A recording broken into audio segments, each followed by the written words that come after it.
The afternoon sun cast long shadows through the grand glass doors of the Pinnacle Hotel as May stepped into the opulent lobby. Her shoulders slumped slightly under the weight of her travel exhaustion, having just endured a 14-hour flight from Shanghai to attend the international business conference being hosted at the hotel.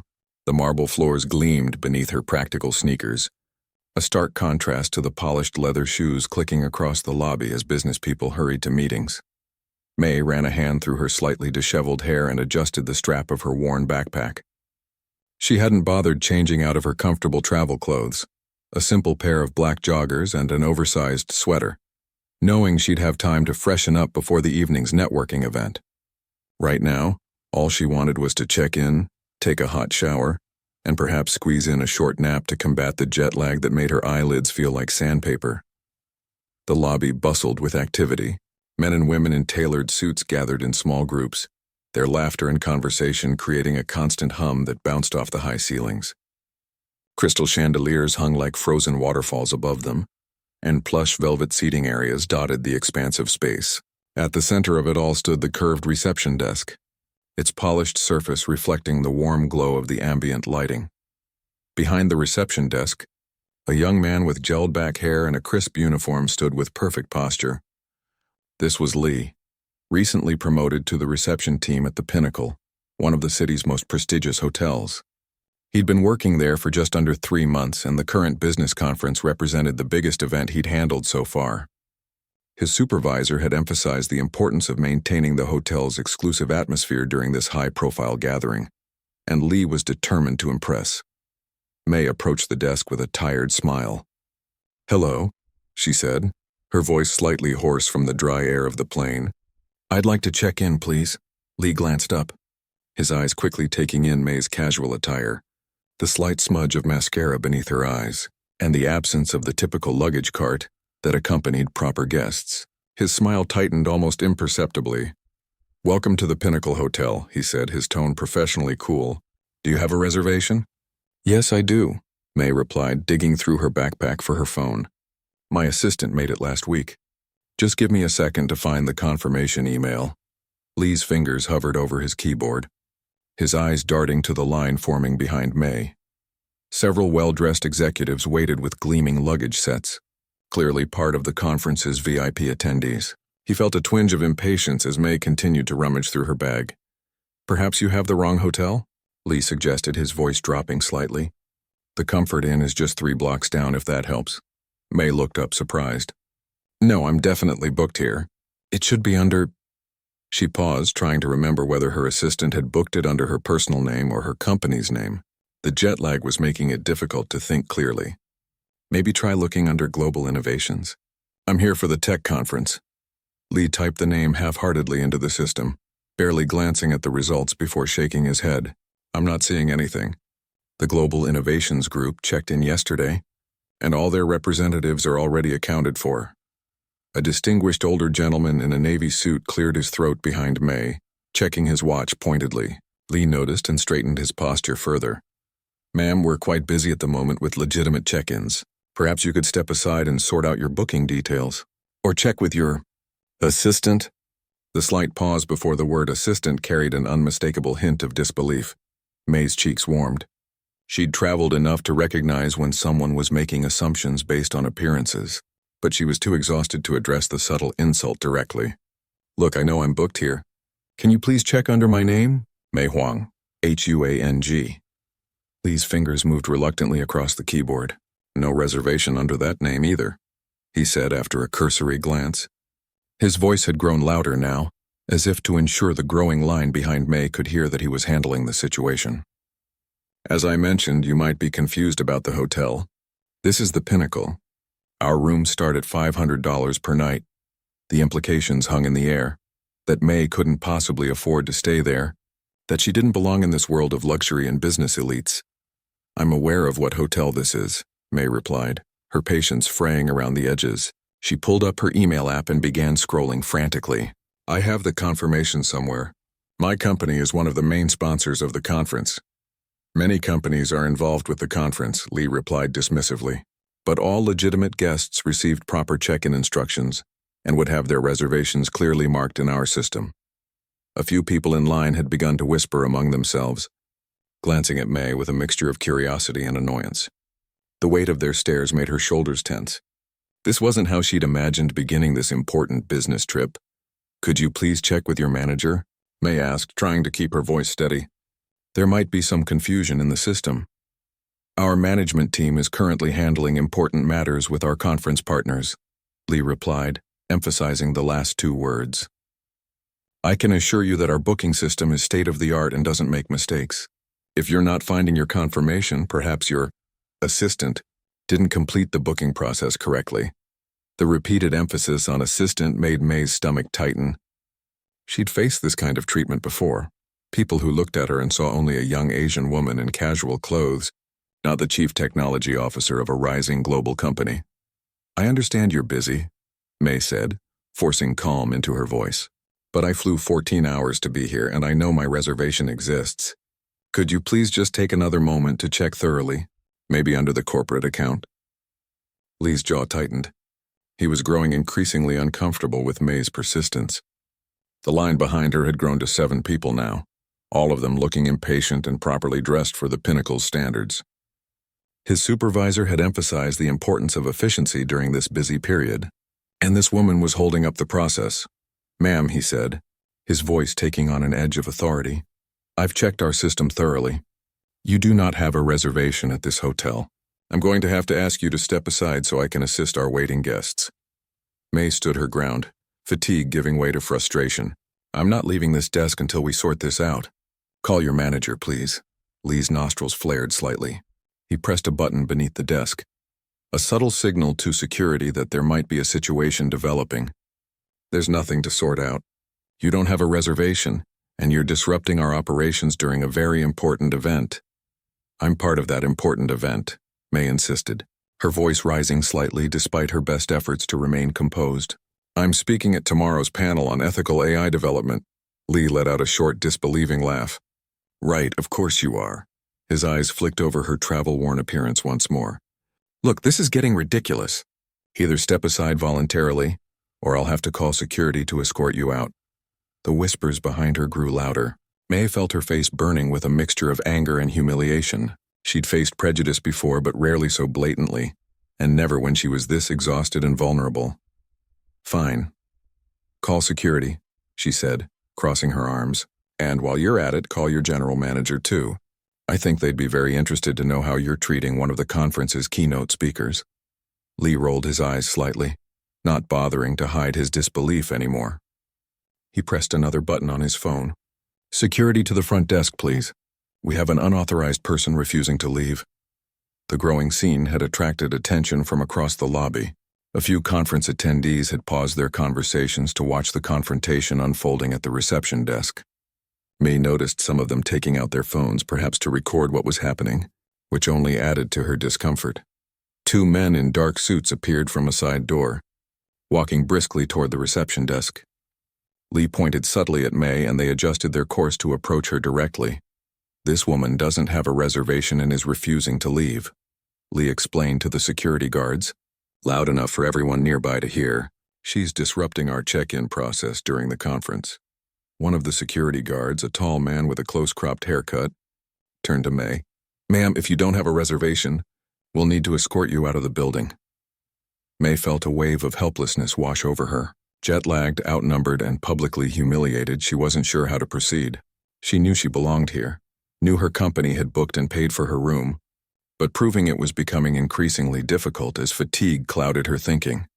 Little did Lee know that the woman he was about to have removed from the premises wasn't just any conference attendee, and the consequences of his assumptions were about to unfold in ways he couldn't possibly imagine. The 2 security guards stood on either side of May, their presence creating an uncomfortable bubble of tension in the busy hotel lobby. Whispers rippled through the gathering crowd, and May felt her cheeks burn with embarrassment. This was not how she had planned to start her business trip. "Please," May said, lowering her voice and addressing the security guard who seemed slightly more sympathetic. "There's been a misunderstanding. My company booked my room weeks ago. I'm a speaker at tomorrow's technology summit." The guard exchanged glances with his colleague, a flicker of uncertainty crossing his face. "Do you have any proof of that, ma'am?" May dug through her backpack again, hands trembling slightly from a mixture of jet lag and frustration. I'm trying to find the email. My assistant handles all the arrangements, but I know I'm supposed to be staying here. Lee, the receptionist, let out an exaggerated sigh. We've already been through this. There's no reservation under her name or her supposed company. She's holding up the line for actual guests. The impatient mutters from the queue behind her grew louder. A businessman in an expensive suit checked his watch and grumbled something about people who don't know their place. May's throat tightened. She'd faced subtle discrimination throughout her career in the tech industry, but rarely something this blatant and public. She straightened her shoulders, drawing herself up to her full height, which admittedly wasn't very impressive in her travel-worn sneakers. I want to speak to the hotel manager, she said firmly. Not an assistant manager. The general manager of this property. Lee's lip curled slightly. The general manager doesn't deal with check-in problems, especially not during our busiest conference of the year. Now, if you'll just come with security. I'm not going anywhere, May replied, her voice steady despite the hurricane of emotions swirling inside her.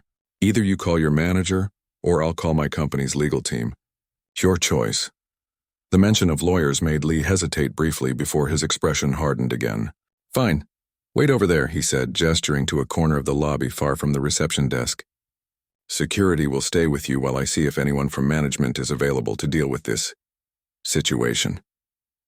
The taller security guard placed a hand on May's elbow, gently but firmly guiding her away from the desk. May shrugged off his touch but followed nonetheless, keenly aware of the stairs following her across the marble floor. This is ridiculous, she muttered, dropping onto a velvet sofa in the corner. I'm the Chief Technology Officer of Global Innovations. We're sponsoring half this conference. The guards remained standing, positioning themselves like sentinels on either side of her. One of them spoke into his radio, updating someone about the situation at reception. Meanwhile, Lee finished checking in the next guest with exaggerated courtesy, throwing occasional glances in May's direction. She could read the satisfaction on his face, the smug look of someone who believed he'd successfully defended his territory from an intruder. 10 minutes passed. Then 20. May's patience was wearing dangerously thin. She'd finally found the confirmation email on her phone, but Lee had refused to look at it when she'd tried to approach the desk again, claiming he was too busy with legitimate guests. Just as she was about to stand up and demand action, the elevator doors at the far end of the lobby slid open. A slim woman in a charcoal pantsuit stepped out, speaking rapidly into a Bluetooth earpiece. Something about her confident stride and the way hotel staff straightened as she passed suggested authority. That's the assistant manager, one of the security guards murmured to his colleague. Ms. Rivera. May watched as Lee frantically waved the woman over to the reception desk. They spoke in hushed tones, Lee's hands moving animatedly as he explained the situation. Ms. Rivera's expression remained neutral, her eyes occasionally flicking toward May. After what felt like an eternity, the assistant manager nodded briskly and made her way across the lobby, her heels clicking rhythmically against the marble floor. The security guard stepped aside as she approached. Good afternoon, she said, her tone professionally cool. I'm Daniela Rivera, assistant general manager. I understand there's some confusion about your reservation. May rose to her feet, relief washing over her. Finally, someone who might actually listen. Yes, thank you for coming. I'm Mei Huang, Chief Technology Officer at Global Innovations. We're one of the main sponsors of this week's conference, and my assistant booked my stay weeks ago. Your receptionist refuses to check me in and threatened to have me removed from the property. Ms. Rivera's eyebrows rose slightly. Global Innovations? The AI ethics company? For the first time, she seemed to really look at May, taking in her tired eyes and casual travel clothes with newfound interest. Yes, May said, holding out her phone. Here's the confirmation email. I believe the reservation might be under our corporate account, rather than my personal name. The assistant manager took the phone, scanning the email carefully. Her expression shifted subtly as she read, a crease forming between her eyebrows. I see, she said after a moment, handing the phone back. Ms. Huang, I apologize for the confusion. It appears your reservation was indeed made through our corporate booking system, which is separate from our regular guest database. Our receptionist should have checked both systems. She turned to the security guards. You can return to your posts. This matter is resolved. As the guards departed, Ms. Rivera gestured for May to follow her to the reception desk. Lee watched their approach with visible confusion, his confident demeanor faltering. "Lee," Ms. Rivera said, her voice calm but carrying an undercurrent of steel. "Ms. Huang is the Chief Technology Officer of Global Innovations and one of our VIP guests for the conference. Her reservation was made through the corporate system. Please complete her check-in immediately." Lee's face drained of color. "But I checked, I didn't see Iton," he stammered, fingers suddenly clumsy on his keyboard. "Evidently you didn't check thoroughly enough," Ms. Rivera replied coolly. "Ms. Huang has been waiting for over half an hour after a long international flight." May watched as Lee's fingers flew across the keyboard, his earlier arrogance replaced by barely concealed panic. The other guests in line stared openly now, curious about the sudden reversal. "I have it here," Lee said weakly. "A deluxe suite on the executive floor, 5-night stay.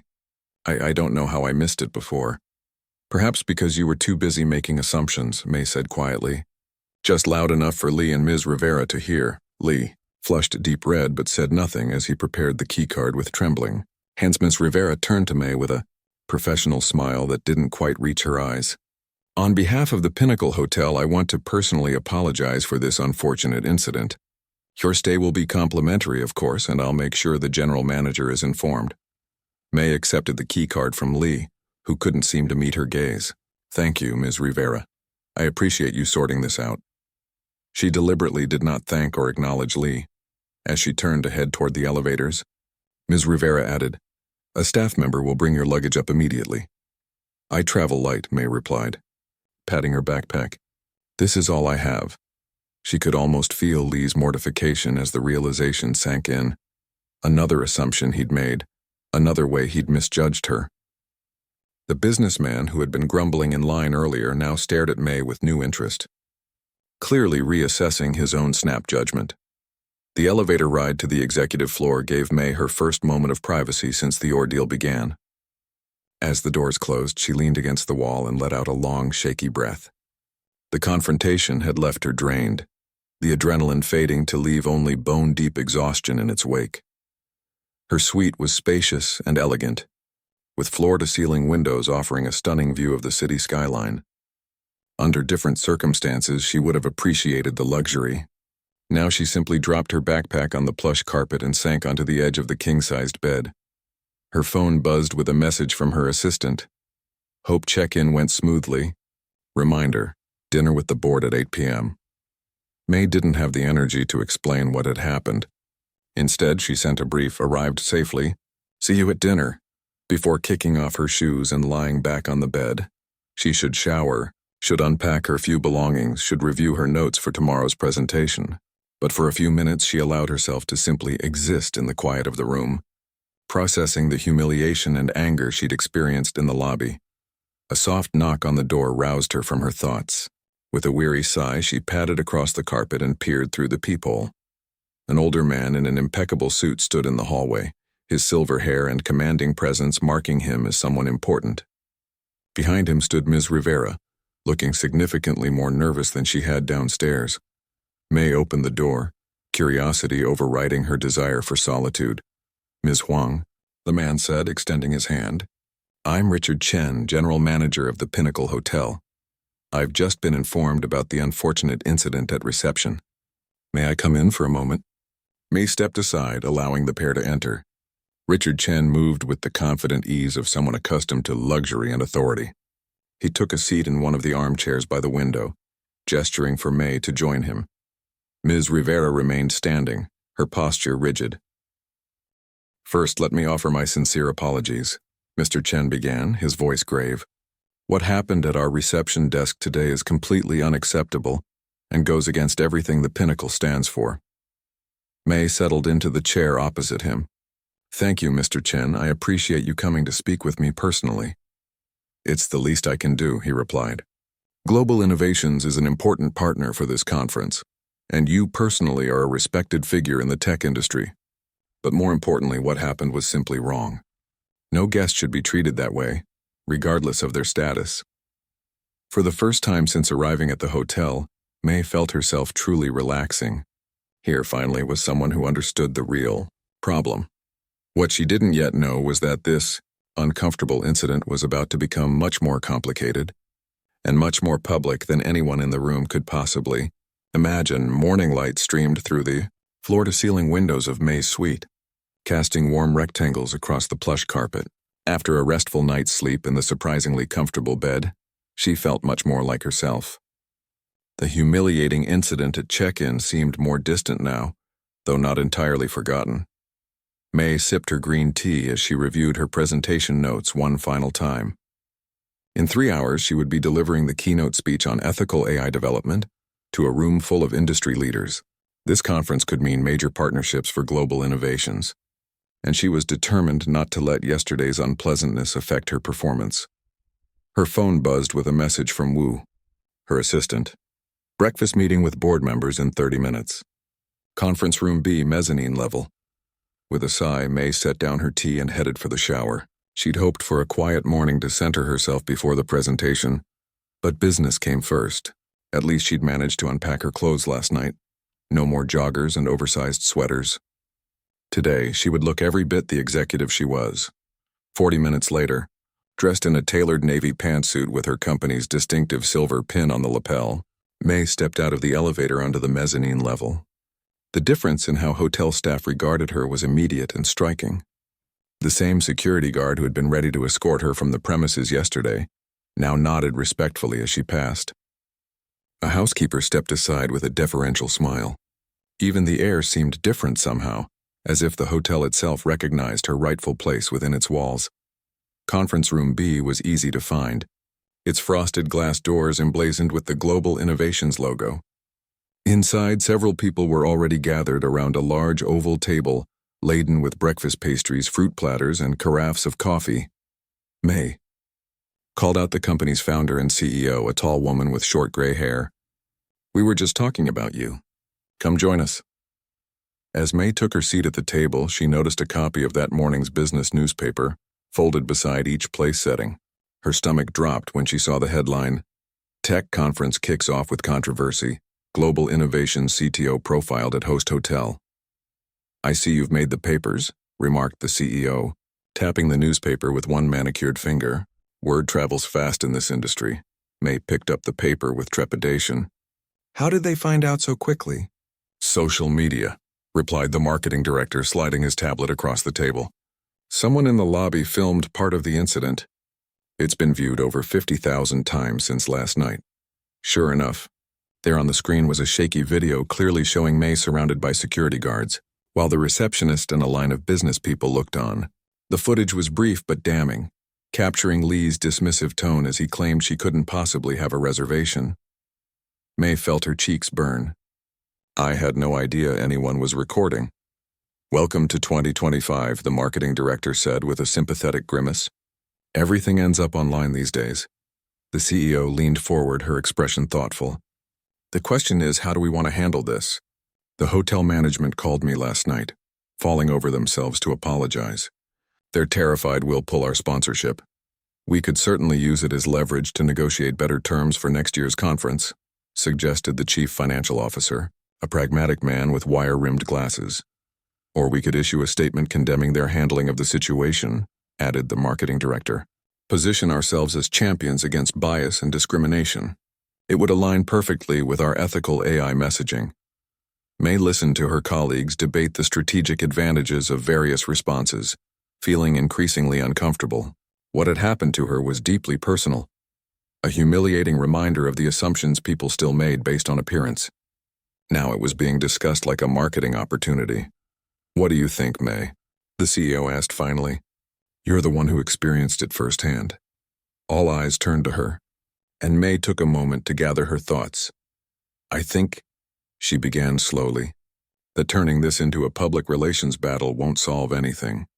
The receptionist was wrong, yes. His behavior was inappropriate and hurtful. But publicly shaming the hotel won't change the underlying problem." She paused, remembering the look of absolute mortification on Lee's face when he realized his mistake. "What if we use this as a teachable moment instead? Our company develops AI systems designed to eliminate bias in decision-making. Maybe this is a chance to demonstrate our values in action, not just talk about them in presentations." The CEO raised an eyebrow, intrigued. What did you have in mind? Before May could respond, there was a knock at the conference room door. Wu, her assistant, poked his head in. I'm sorry to interrupt, he said, but Mr. Chen, the hotel general manager, is asking if he might have a word with Ms. Huang before the keynote. May exchanged glances with the CEO, who nodded slightly. Tell him I'll meet him in 10 minutes, May replied. We're just finishing up here. After discussing a few more conference details, the meeting adjourned. May found Mr. Chen waiting in a small sitting area near the conference rooms, his posture tense despite his attempt at a welcoming smile. Ms. Huang, thank you for agreeing to see me, he said, standing as she approached. I wanted to update you on the actions we've taken since yesterday's regrettable incident. May gestured for him to continue. The receptionist has been suspended pending a full investigation, Mr. Chen explained. We're also implementing immediate training for all front-of-house staff on bias awareness and proper guest verification procedures. He hesitated, then added more quietly, We've also noticed the online attention the incident has received. We want to assure you that we take full responsibility and will issue a public apology if you wish. May studied the man's face, noting the genuine concern in his eyes. This wasn't just about saving the hotel's reputation. He seemed truly troubled by what had happened. The receptionist, Li, is he a new employee? She asked. Mr. Chen looked surprised at the question. Yes, relatively new. He's been with us for about 3 months. This was his first major conference. And before yesterday, how was his performance? Quite good, actually. Eager to please, attentive to detail. This behavior was unexpected. May nodded slowly, an idea forming. Mr. Chen, I have a proposition for you. 20 minutes later, May stood backstage in the hotel's grand ballroom, waiting to be introduced for her keynote address. Through the curtains, she could see hundreds of industry professionals filling the seats, their faces illuminated by the glow of tablets and smartphones. Wu appeared at her side, tablet in hand. Everything's ready. They've agreed to your changes to the presentation. And Li, waiting in the wings as requested. He looks like he might throw up. May smiled grimly. Good. A little nervousness might make this more impactful. The MC's voice boomed through the speakers. Ladies and gentlemen, please welcome to the stage the Chief Technology Officer of Global Innovations, Dr. May Huang. Applause filled the room as May walked confidently to the podium. The lights were bright, the audience a sea of expectant faces. Many, she knew, were there as much for the promised drama as for her insights on AI ethics. Good morning, she began, her voice steady. Before I dive into today's scheduled topic on ethical AI development, I'd like to address something that happened yesterday in this very hotel. A ripple of whispers spread through the audience. May continued. Many of you may have seen the video circulating online. For those who haven't, I'll summarize. I arrived at this hotel after a 14-hour flight looking tired and dressed for comfort rather than business. The receptionist assumed I didn't belong here, refused to check my reservation properly, and eventually called security to have me removed. The room had gone completely silent now, hundreds of eyes fixed on her. It would be easy to villainize the receptionist, May said, to demand his firing, to shame the hotel publicly, to position myself as a victim of discrimination, but that wouldn't solve the real problem, would it? She paused, letting the question hang in the air. The real problem is much bigger than one receptionist or one hotel. It's about the snap judgments we all make every day based on appearance, accent, gender, age, and countless other factors. As developers of artificial intelligence, we worry about our systems perpetuating bias. But how often do we examine the biases in our own human thinking? May glanced toward the wings where Li stood, pale and visibly trembling. I'd like to invite someone to join me on stage, she said, gesturing off stage. Please welcome Li Park, the receptionist from yesterday's video. A collective gasp rose from the audience as Li walked stiffly to the podium, his eyes downcast. He looked younger in the harsh stage lighting, barely out of college, perhaps. Li and I had a long conversation this morning. May continued. We talked about first impressions, about the pressure to maintain a certain image in luxury spaces, and about the assumptions we all carry without realizing it. She turned to Li. Would you like to share what we discussed? Li stepped up to the microphone, his voice barely audible at first. I made a terrible mistake yesterday, he began. I saw Ms. Huang and immediately made assumptions based on how she was dressed and how tired she looked. I decided she couldn't possibly be a guest at our hotel, especially not an important one. He took a shaky breath before continuing. I was trying to impress my managers during the conference. I thought I was protecting the hotel's image by keeping out someone who didn't fit what I thought our guests should look like. I was wrong, and I'm deeply sorry. The audience watched in stunned silence as Lee spoke. This wasn't the public shaming they had expected. It was something far more powerful. "Thank you, Lee," May said when he had finished. "Acknowledging our biases is the first step toward addressing them." She turned back to the audience. "At Global Innovations, we're developing AI systems designed to make decisions without the kind of bias Lee demonstrated yesterday. But the truth is, those systems are only as unbiased as the humans who create them." The presentation screen behind her lit up with the Global Innovations logo. "Today, I'm announcing a new partnership between Global Innovations and the Pinnacle Hotel Group.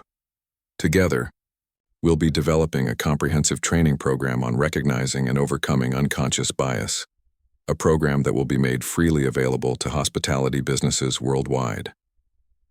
Applause broke out, hesitant at first, then growing in strength. In the front row, May could see her CEO nodding appreciatively. Mr. Chen, seated beside her, looked both surprised and deeply moved. "Now," May said with a smile, "let's talk about building ethical AI systems that can help us all make better decisions, while remembering that the most powerful computer in the room is still the human brain, biases and all." As she launched into her technical presentation, May knew that this unexpected incident had become something far more significant than a personal humiliation. It had become an opportunity to demonstrate exactly the values her company claimed to champion. What she didn't yet realize was how far-reaching the consequences of this morning's events would be, not just for her career, but for the entire industry. The applause following May's keynote speech was thunderous. As she stepped away from the podium, tech industry leaders and journalists rushed forward, eager to ask questions about both her presentation and the surprising moment with Lee. Camera flashes popped around the ballroom like lightning bugs on a summer evening. May smiled and answered questions politely, but kept her responses brief. This wasn't about generating publicity for herself or her company. It was about creating meaningful change. After 15 minutes, she excused herself, nodding to Wu, who immediately stepped in to redirect the crowd's attention. In the quiet of a small backstage room, May found Lee sitting alone, staring at his hands. He looked up as she entered, his expression a mixture of gratitude and lingering shame. "Thank you," he said quietly. "You could have destroyed my career today. Instead I did what I hope anyone would do," May replied, taking a seat across from him. "I recognize that public humiliation doesn't solve problems. It just creates more pain." Lee nodded, a hint of color returning to his pale cheeks. "My supervisor called while you were finishing your speech. The hotel wants me to be part of developing this new training program, if I'm willing." "Are you?" May asked. "I think I have to be," Lee said with a rueful smile. "After what happened, I owe it to myself to learn from this. And maybe sharing my experience will help others avoid making the same mistakes." Their conversation was interrupted by a gentle knock. Mr. Chen entered, followed by a striking woman in a tailored business suit whom May didn't recognize. "Ms. Huang, I hope we're not disturbing you," Mr. Chen said. "I wanted to introduce you to Victoria Lin, our company's Chief Operations Officer. She flew in from headquarters this morning after hearing about yesterday's incident." The woman stepped forward, offering her hand. "Dr. Huang, your speech was extraordinary. When I was briefed about what happened, I expected to spend the day doing damage control. Instead, I find myself witnessing something truly remarkable." May shook her hand. "Sometimes the best response to a mistake is simply to learn from it." "Indeed," Victoria agreed, turning slightly to include Lee in the conversation. "And that's precisely what we intend to do.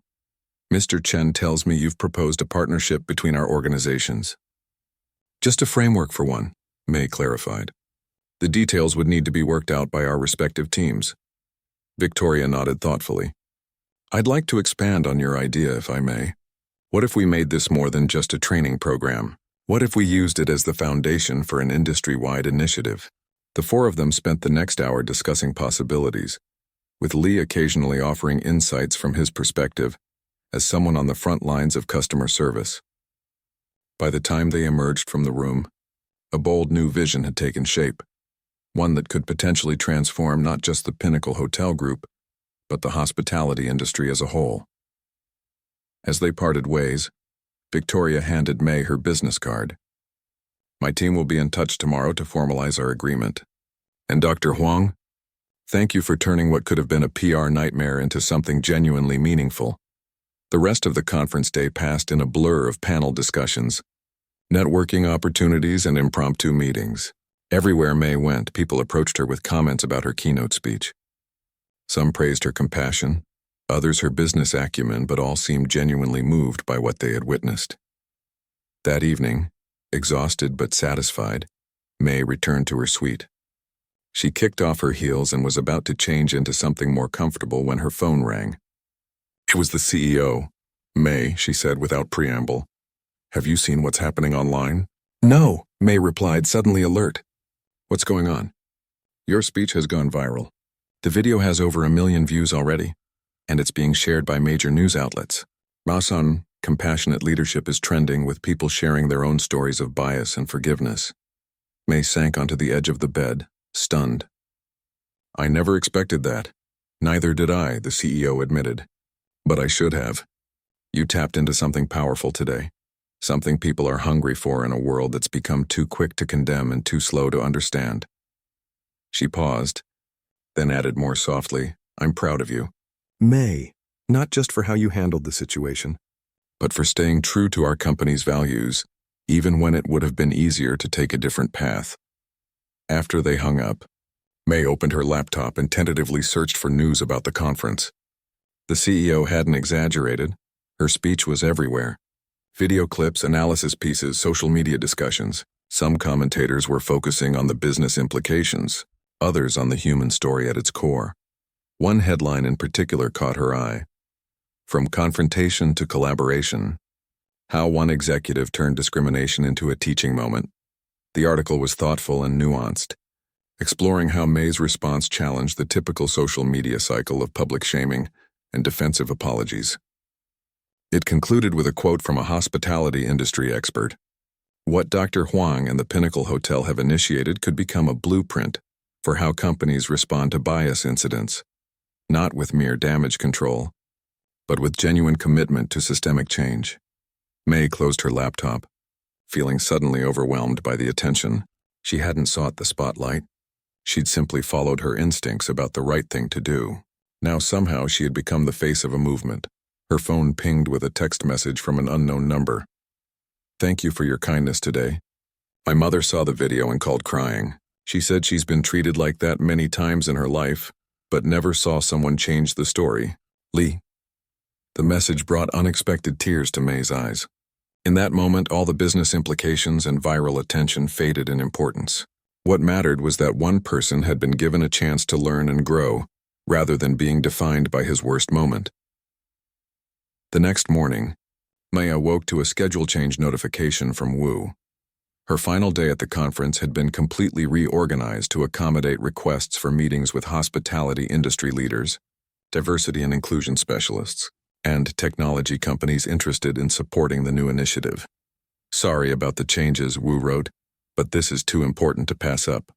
The momentum is building faster than anyone anticipated." The lobbies and hallways of the hotel buzzed with a new energy as May made her way to her first meeting. Staff members smiled and nodded respectfully as she passed, not with the nervous deference of yesterday, but with genuine warmth. Several stopped to thank her personally for her speech. In a small conference room overlooking the city, May found Victoria Lin already seated at the table, surrounded by documents and digital displays. Beside her sat a diverse group of hospitality executives, technology specialists, and training experts. "Dr. Huang," Victoria greeted her. "Thank you for joining us so early. After our conversation yesterday, I took the liberty of assembling this working group to begin developing what we're calling the Hospitality Inclusion Project." May raised an eyebrow. "You've been busy," Victoria smiled. "When something this important comes along, you don't wait. We have representatives here from 5 major hotel chains. 3 restaurant groups, and several technology companies specializing in training platforms. One of the executives, an older man with salt and pepper hair, leaned forward. "What you and Lee demonstrated yesterday was powerful, Dr. Huang. In 30 years in this business, I've seen countless diversity initiatives come and go. Most are just window dressing, policies that look good on paper but don't change how people actually think or behave. What you're proposing is different," added a younger woman with bright eyes and an enthusiastic manner. "It acknowledges that real change starts with individual stories and connections, not just corporate mandates." The meeting lasted 3 hours, with ideas flowing freely around the table. By the time they broke for lunch, the outlines of the Hospitality Inclusion Project had taken shape, a comprehensive program combining storytelling, scenario-based training, and technological tools to help service industry workers recognize and overcome unconscious bias. As people began gathering their things, Victoria pulled May aside. "There's someone else who'd like to be involved, if you're comfortable with it." She gestured toward the door where Lee stood, looking more confident than he had the day before, though still somewhat hesitant. "Lee approached me this morning," Victoria explained. "He's offered to serve as one of our first program facilitators, sharing his experience and what he's learned from it." May smiled. "I think that's an excellent idea." Lee joined them, his posture straighter than May had seen it before. "I spoke with my family last night," he said. "My grandmother told me about all the times she was treated poorly because of how she looked or spoke. I never really understood what that felt like until it happened to you because of me." He paused, gathering his thoughts. "I can't undo what I did, but maybe I can help prevent others from making the same mistake. If you'll have me as part of this project, I promise to put everything I have into it." "We would be fortunate to have you," May said sincerely. As they left the conference room together, a hotel photographer approached, asking if they would mind posing for a picture for the company newsletter. May and Lee stood side by side, no longer as antagonists or even as teacher and student, but as partners in an unexpected journey. The photographer captured the moment, a moment that would later be described as the beginning of a movement that transformed not just a hotel chain or an industry, but the way people thought about conflict resolution and institutional change. None of them could have predicted that from such an unpleasant beginning, a tired traveler being misjudged by a receptionist, would emerge a collaboration that would ultimately reach far beyond the walls of one luxury hotel. But, as May often reminded people in the months and years that followed, that was precisely the point. You never know who someone is until you truly see them, not as a category or a stereotype, but as a human being with their own story to tell. 1 year later, May stood in the grand ballroom of the Pinnacle Hotel once again. The space looked different now, transformed from a conference venue into a celebration hall, with round tables instead of rows of chairs and soft lighting that created a warm, intimate atmosphere despite the room's size. At the entrance, a large digital display welcomed guests to the first annual Hospitality Inclusion Project Awards. Beside it stood a framed photo of May and Lee from that pivotal day a year ago, now something of an iconic image in the hospitality industry. "Nervous?" asked Wu, appearing at her side with 2 glasses of sparkling water. May accepted one with a grateful smile. "A little. It's strange being back here where it all started. Strange good or strange bad?" Wu asked. "Strange wonderful," May replied, taking in the room filling with guests. "I never imagined that one uncomfortable check-in experience could lead to all this." All this was an understatement. In the 12 months since the conference, the Hospitality Inclusion Project had grown from a simple training program into a global movement. What began as a partnership between Global Innovations and the Pinnacle Hotel Group had expanded to include over 200 companies across the hospitality sector. The program they had developed went beyond typical corporate diversity training.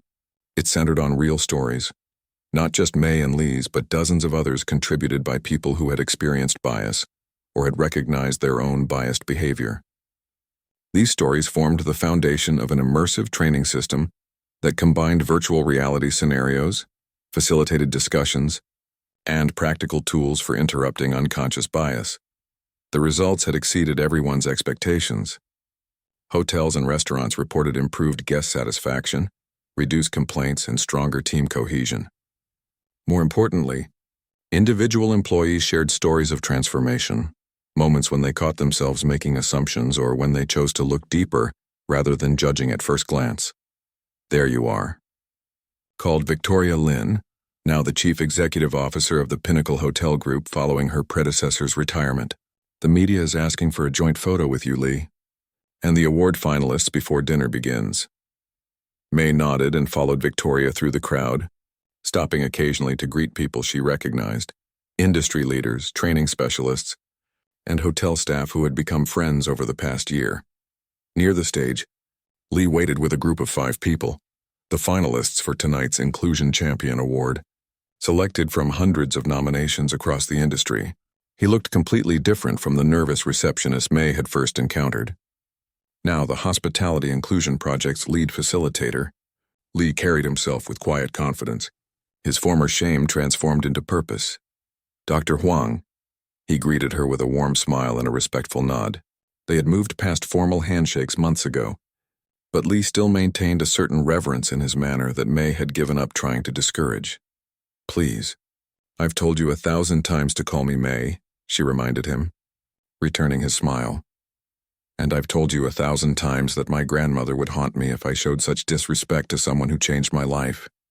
Lee countered good-naturedly. The photographers arranged them in a semicircle, with May and Lee at the center flanked by the award finalists. Camera flashes pulsed as they captured the moment for tomorrow's business news. When the photos were done, May found herself face-to-face with one of the finalists, an older woman with kind eyes and silver-streaked hair who had been nominated for her work implementing the project at a budget hotel chain. It's an honor to meet you. Dr. Huang, the woman said, your story resonated deeply with me. I've spent 30 years in hotels, starting as a housekeeper and working my way up to regional training director. The number of times I was dismissed or overlooked because of how I looked or spoke. She shook her head, emotion briefly clouding her features. That's why this program matters. May replied gently, because those experiences shouldn't be happening to anyone, whether they're guests or employees. The woman nodded. After we implemented your training, one of our front desk agents stopped me in the hallway with tears in her eyes. She said, I never realized I was doing to others what was done to me. That's when I knew this was different from every other program we'd tried. Before May could respond, the lights dimmed slightly, signaling guests to take their seats for dinner. She made her way to the head table, where she found herself seated between Victoria and her company's CEO. Quite a turnout, the CEO commented, surveying the room of nearly 300 attendees. The board is impressed with how you've developed this initiative. What started as a potential PR crisis has become one of our most successful outreach programs. May nodded, though she had long stopped thinking of the project in terms of corporate benefits. For her, it had become a deeply personal mission. Dinner was served, an elegant meal that showcased the culinary talents of chefs from across the Pinnacle Hotel Group. Conversation flowed easily around the tables as people shared stories of their experiences with the Hospitality Inclusion Project. As dessert plates were being cleared, Victoria rose to approach the podium. The room quieted in anticipation. Good evening, friends and colleagues, she began. Welcome to the first annual Hospitality Inclusion Project Awards. We gathered tonight to celebrate not just what we've accomplished in the past year, but the journey that brought us here. A journey that began with a misunderstanding and could have ended with anger and division. Instead, thanks to 2 remarkable individuals, it became a catalyst for industry-wide transformation. Victoria gestured toward May and Lee. You've all heard their story.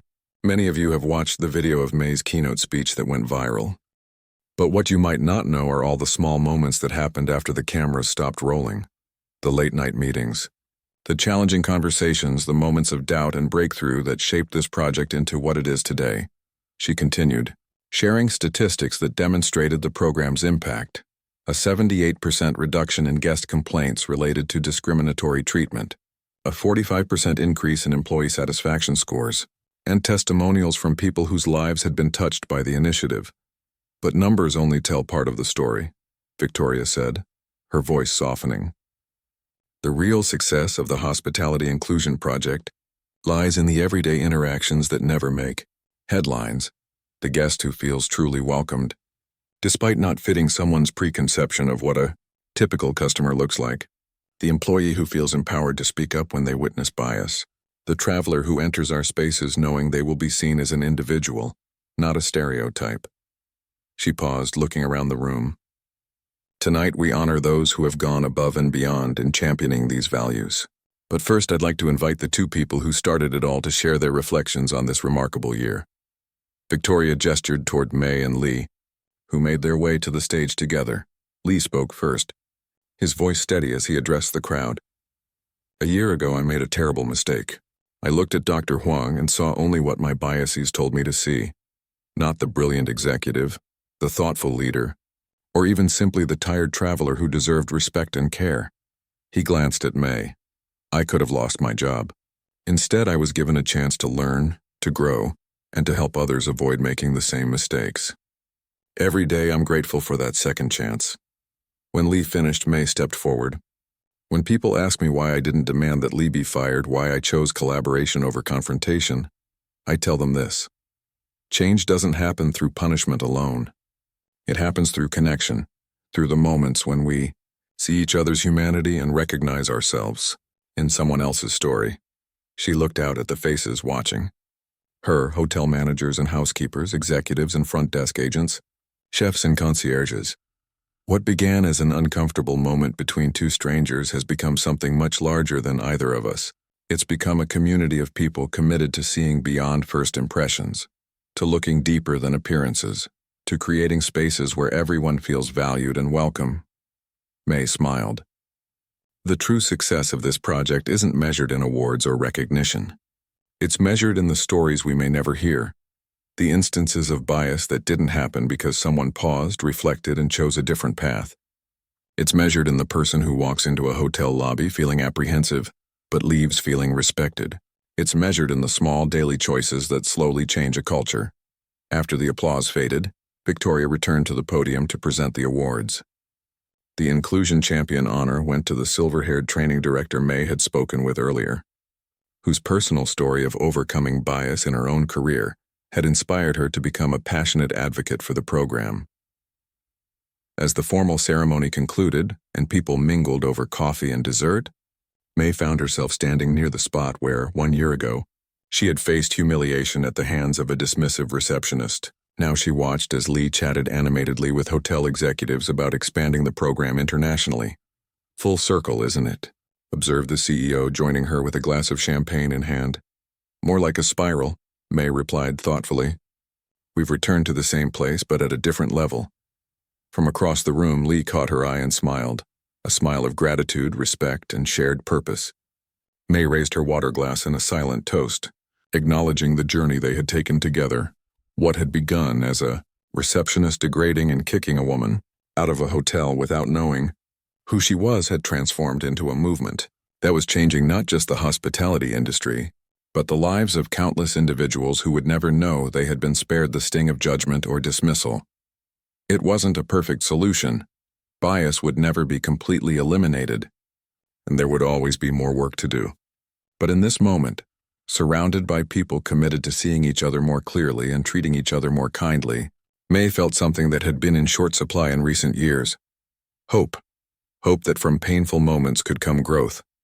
Hope that confrontation could lead to collaboration.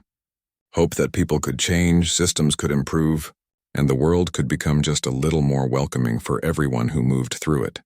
And that, May thought as she watched the celebration unfold around her, was worth every difficult step of the journey.